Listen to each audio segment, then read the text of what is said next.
Hello and welcome to the CSN3M Mindset Monday podcast. I'm Andrew Wade with Case Specific Nutrition. On this channel, we focus on the 3 M's: mindsets, myth busting, and mentoring, all as they pertain to health and nutrition. This podcast is brought to you by Case Specific Meal Prep, Allegheny County's premier meal prep and delivery service. Our team within the Case Specific family of brands at csmpgh.com are working every week to deliver and create high quality, chef-inspired, dietitian-approved meals that we can send to your door contactless. If you order by Thursdays at noon, you will end up getting those meals that Sunday. We make them on Saturday, deliver them Sunday, and you will have fresh, high-quality meals for the week that all you have to do is pop in the microwave, heat, and eat. It's food that is delicious and nutritious and takes one thing off your busy to-do list. So be sure to check out csmpgh.com and try out your first order of meals by this Thursday at noon so that you can be eating case-specific style in the coming week. Before we dig in, please subscribe to our channel and don't forget to share today's episode with a friend or loved one, as well as on social media. We are always looking to try and spread the health, so don't forget to do your part and hashtag spread the health in your share. Don't forget to follow us on Case Specific Nutrition on Instagram, Facebook, on all social media platforms so that we can continue to deliver high quality content and great considerations that shake up the mindset in a good way for good. And we can always be reached at casespecificnutrition.com. We have a blog, we have an online course in the OptiLife Academy, all sorts of great content to keep you engaged, keep you learning, and keep you growing. Today's podcast is a kind of a fun one for me. We're going to do a little bit of a language dig, but really what the goal of today's podcast is to reconsider the purpose of certain foods in your life. In the United States in particular, our culture has really radically changed how we eat things. Where we have snack foods, and traditionally snack foods, chips, crackers, those types of items were side dishes, right? They were meant to be something that was paired with an entree. And the reason for that is when they're paired with an entree, they give a really good flavor enhancement. They give a good, extra boost of deliciousness to the meal.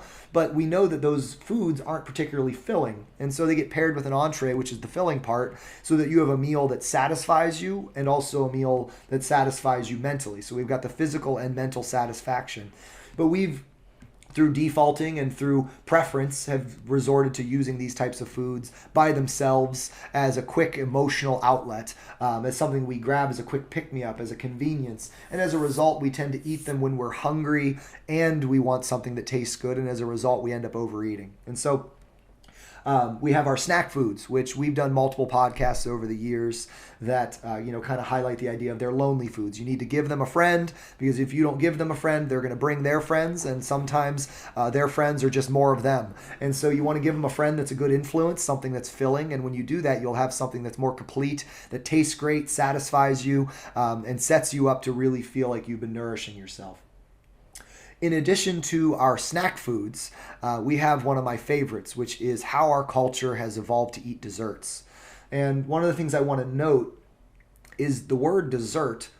It's actually an origin of a French word, which is desservir.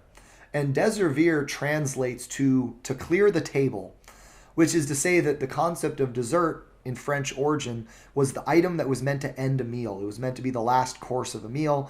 It was meant to be the thing that after you've eaten something savory and salty and creamy and all of those flavors, you ended it with something slightly sweet so that you could hit all of the components of a palate and have a true gastronomic experience.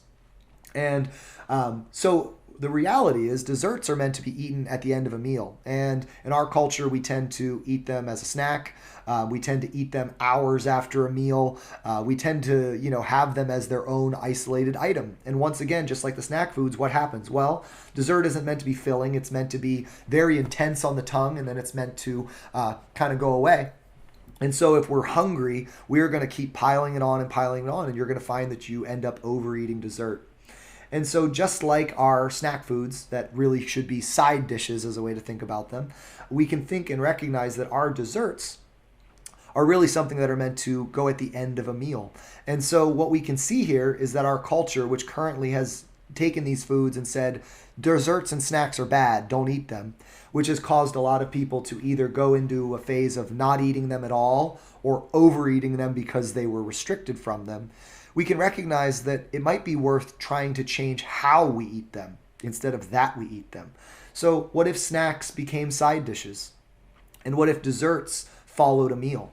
And so all of a sudden you were able to include some of your favorite desserts in your day, but they were meant to be the taste enhancement on a lunch. So instead of eating a boring lunch and then feeling guilty when 2 hours later you eat something because you're hungry and you were dissatisfied mentally, you have a lunch with a cookie. And that cookie is the cherry on top, so to speak, and you have a filling meal as an entree with a fun sweet that goes with it. And now all of a sudden that meal's delicious, nutritious, satisfying mentally and physically. And now we've eaten it in a way that is more inclusive and not restrictive. And just like the 20-year-old that tries to drink too much because they're not allowed, and the 21-year-old that barely drinks at all because it's not exciting anymore, when we all of a sudden allow these foods become less exciting. And all of a sudden, instead of wanting to eat the entire cake, we find ourselves being more satisfied with what we'd consider a more normal amount. We've taken the rebelliousness out of it, so to speak.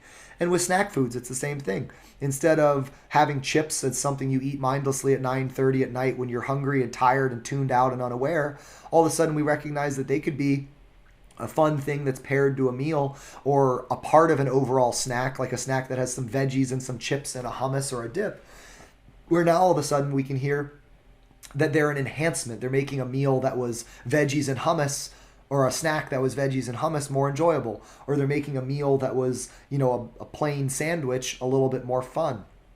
And all the while, we've now created this balance where these foods are no longer being eaten in a way that causes them to be overeaten, but they're being eaten in a way that allows you to more enjoy your main meals. And the reality is, most of the time when people snack, it's not out of actual hunger. It's because they've deprioritized their meals. They're either not enjoying them, they're rushing them, or they're under eating them. And as a result, they end up looking for other food elsewhere. When we take the time to actually eat real meals and we include the enjoyable parts of meals in them, you'll find yourself more satisfied and as a result eating less often.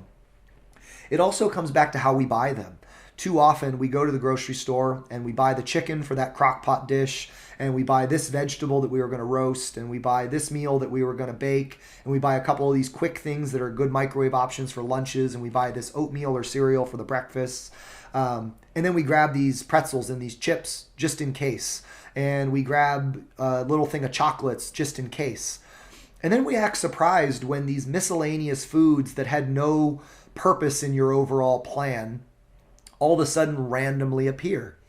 What would happen instead if we bought pretzels or chips for lunches sides for lunches for the week? Or if we bought that bag of chocolates to be our item that we eat at dessert at lunch? Now all of a sudden, when you open the cabinets, instead of seeing miscellaneous foods that are just there in case you want them, you have the chocolates that are for your lunches, and you have the chips that are for your lunch or your snack. And now all of a sudden you'll find it that because you know they're included, because they're a part of your day, all of a sudden you eat them as a part of your day instead of having your day and then eating them as an additional spontaneous on top of your day. So we end up removing some of the mindlessness. We remove some of the sort of spontaneity that can lead to that mindlessness. And more excitingly, we become more inclusive. We start to include foods that we enjoy and look forward to, and we include them in a way that allows us to be satisfied mentally and physically. And then that sets it up so that our body can be more satisfied. And as a result, we're going to be more consistent with what we're doing. And that consistency is going to be what drives change. More than in the 7 years I've been a dietitian, the thousands of people I've worked with, the biggest thing is inconsistency. And inconsistency often comes from detachment of habits and flow. And it's not to say that perfection is necessary, right? Consistency is not perfection. Consistency is the thing that we do most of the time, and it's the intentional efforts to support ourselves. And the reality is, if we have habits that flow well and we have food that is connected well and organized in a way that supports us, that is going to create a consistency, and that is going to make it much less of an effort-based endeavor, and is going to make it a more enjoyable endeavor where you're going to feel like you're supporting yourself more and more. And all I can say is that in the years I've done this, it's very obvious that health follows health. So my challenge to you listeners today is to reconsider some of the foods that you might look forward to or enjoy and sometimes avoid eating because you think of them as bad. Instead of thinking them as bad, think about how you eat them. Think about the emotional state you tend to eat them in. Think about how you pair them or not pair them. Think about the how, and then try and change the how. See if you can learn to include them in a different way. See if that inclusion allows you to remove some of the guilt and some of the back and forth and create a little bit of consistency. And put the Desservir back in dessert, which is one of my favorite thoughts, is let's get back to things like dessert being a part of a meal that allows us to quote unquote clear the table. Let's get snacks back to being side dishes that make meals a little bit more enjoyable. And after you test this out, see what happens. Over the course of a couple weeks, do you notice that the lure and excitement of desserts and snacks go down? Do you find yourself initially eating a bunch of them because you're overly excited about having them, but once you allow yourself to have them for a couple weeks, do they normalize? Do you start to eat less of them? Do you find yourself eating a couple bites of the dessert or deciding to pass randomly one day here and there? Do you find that the snack goes from being this glorified thing on the pedestal to being an item that's just a part of your normal day to day? And as a result, once again, doesn't become a daily item, becomes just an option that we include. It's exciting to look at the how we eat, adjust the how, and then allow that adjustment to take effect over the course of a couple weeks. I encourage you to do it for a period of at least 2 weeks, just because initially when you allow yourself to have something, sometimes your mind will get overly excited. But once it learns that it's not that it's only allowed right now, that it's constantly allowed, over the course of a couple weeks, the allure will settle in. And I hope you can hear where this is very different from someone who thinks, oh, so I can just eat candy and cake and cookies and chips whenever I want, however I want. No, they're supposed to be a part of your overall diet, and we can recognize that they tend to be the taste enhancing part of the diet, which means they're the part that makes the meal tasty. And as Americans, we've had a tendency to decide that mac and cheese is the dinner is fine because we love the taste of it. And to be fair, now and then it can be, but it's to say that we've got to recognize that part of our struggle is that we've taken the part of the meal that's more for the tongue and less for the stomach and made it the entire meal. And if we can remember that it's okay to enjoy your meal, it's okay to like what you're eating, but it's also important that that meal energizes you, satisfies you, and all those things. And that is where protein and that is where fibrous foods become an extremely important part of that overarching balance. And so if we can learn to include these favorite items as a part of our meals, as a part of our days, as opposed to on top of our meals and on top of our days, or instead of our meals or instead of our days, we're going to see a very, very different outcome in terms of how they are utilized and how they are perceived.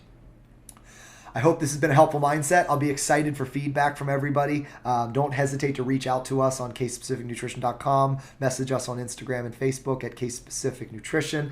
Let us know how it's been ending your dinner with dessert or clearing the table in the form of Desservir and turning those snacks into side dishes and allowing them to be a part of a group of friends that have balanced influence to make food delicious and nutritious, and see how this creates an outcome for you over time. Thank you again for being a part of the Case Specific Nutrition community. Please share this with a friend or loved one that you think would benefit. And don't forget to hashtag spread the health along the way. We will be back next week with another CSN3M Mindset Monday podcast. Until then, be well and spread the health.